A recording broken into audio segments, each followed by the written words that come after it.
It's Sunday morning on CBS, and here again is Lee Cowan. Back in the 70s, the Doobie Brothers turned out their fair share of hits while selling out concerts coast to coast. And to hear them tell it, they took full advantage of that rock star life. They talk with our Jim Axelrod for the record.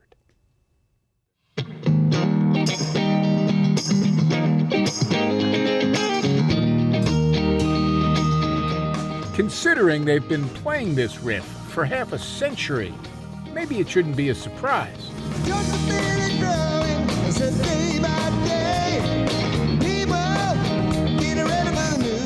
But knocking the rust off never sounded so good as this band tuning up in a rehearsal hall in Burbank. A band like ours is a little different than a lot of bands, I think.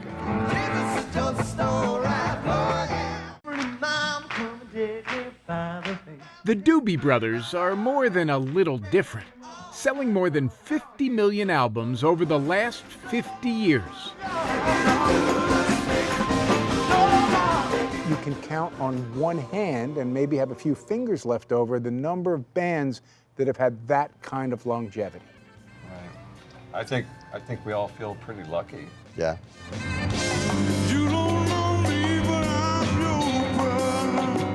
While other members have come and gone over the years, Michael McDonald, Tom Johnston, Patrick Simmons, and John McFee, the core four Doobies, are all feeling pretty fortunate to still be playing together. And not about to let the kind of festering resentments that broke up other bands and threatened theirs keep them from celebrating their Rock and Roll Hall of Fame career with a 50th anniversary tour. I think as dinosaur bands go, we get along better than a lot of them too. Yeah. Dinosaur bands. Ouch. I was going to say that is a crazy term. Yeah, that is a hell of a term you just coined. I've heard it, but I didn't fight think about that later. Their story begins in 1970 in San Jose, California, where Johnston and Simmons met playing guitar. Jamming led to booking some gigs, which then meant they needed a name. And then this guy said, "You smoke so much weed, you should call yourselves the Doobie Brothers." We, yeah, right. That's gonna fly.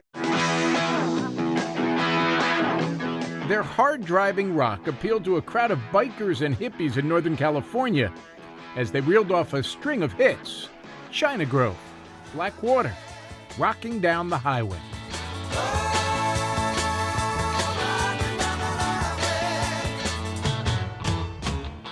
All right, so these years, 71, 2, 3, 4, 5, like everything's going great. Yeah, and it accelerated each year. It was all anyone who's ever strapped on a guitar and chased the rock star dream could imagine, which is exactly when the trouble started. All the obvious stuff. Drugs, booze, women. There really is no way for a bunch of guys in their 20s that are now having outsized success to handle all of that gracefully. You say. That's true. We didn't.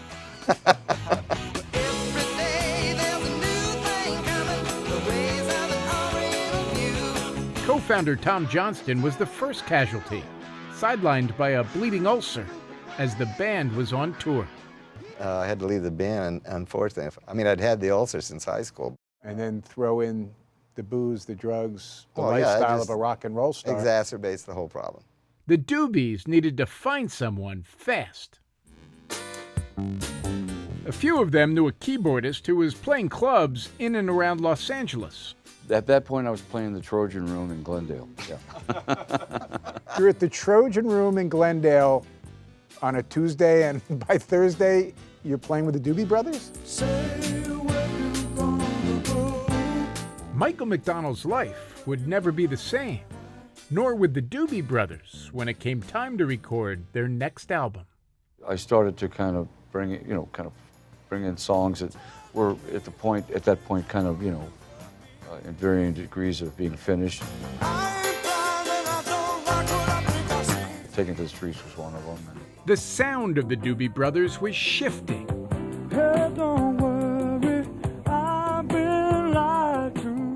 And softening.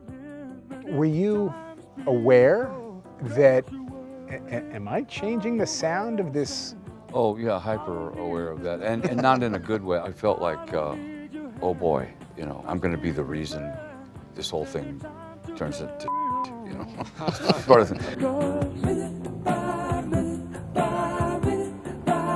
What it turned to was platinum. Actually, their 1979 album, Minute by Minute, went triple platinum. When you're recording minute by minute, here, are you aware that this might really be huge? I don't think you can ever predict those things. I think you can only say this is accomplishing what I had in mind as a writer or as a player. One of the tracks, What a Fool Believes, became the band's all-time biggest hit, winning a Grammy for Record of the Year. Is anyone saying we are losing our soul of who we are? But we're so enormously successful. How do you balance this? I balanced it by leaving. I didn't feel like musically I really belonged in that situation. Nowadays it doesn't matter, but in those days, I didn't feel like I was in the right place at the right time. But those days are now more than 4 decades ago. These days, they've got better things to worry about. Who's going to sing what part? What's that chord? And I don't think anybody really cares about whatever happened back then. I know I don't. Maybe that conflict in 1976 just isn't as relevant anymore. Can't even remember it, so it doesn't matter.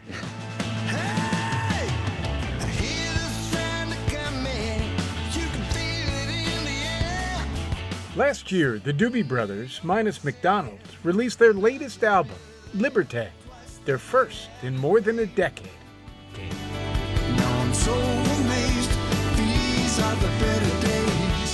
Songs not as much by artists from the 70s as in their 70s. And at some point, John said something like, I'm thinking about, those were the better days. And I'm going, these are the better days, what we're living right now. Right now, back together, aware of the passage of time, but grateful for the way they still have to combat it. We're still, able to do it, and people maybe want to hear us. Oh, they want to hear you. And when we get up there and Pat starts Blackwater, or we jump into China Grove, or take into the streets. And all of a sudden we are 20 years old again, and we're doing what we always did, That's magic. It is. It is. Gonna sing the song, go!